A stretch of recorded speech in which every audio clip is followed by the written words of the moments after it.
فأرفع نداء الحافظ محمد سفيان أن يقدم أمامنا خطبة عربية جيدة قيمة فليتفضل مشكورا.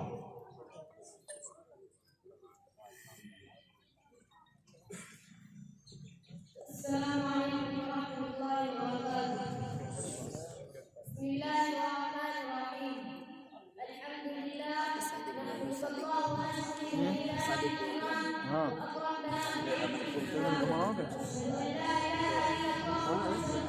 أكرم اللهم صل وسلم على نبينا محمد وعلى آله وصحبه أجمعين. أما بعد فقد سلف التوحيد وأسرار أريد أن أشكر المتحدثين بالكثير عن النبي صلى الله عليه وسلم وعن أصحابه وجميع من تلاميذ وصحبه وعلى أصحابه الكريم والصحابة رضي الله عنهم يقول إن النبي صلى الله عليه وسلم قال إن الله ترى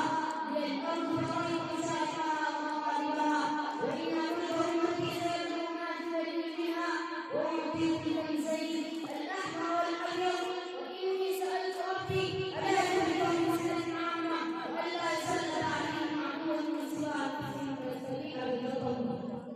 وإن ربي قال لي يا محمد إني إذا قضيت الله رأيت ذلك وإني أعطيك لأمتك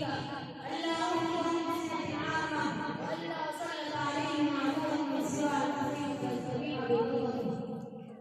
حتى يكون بعضهم الكرام ويتبعهم بعضا.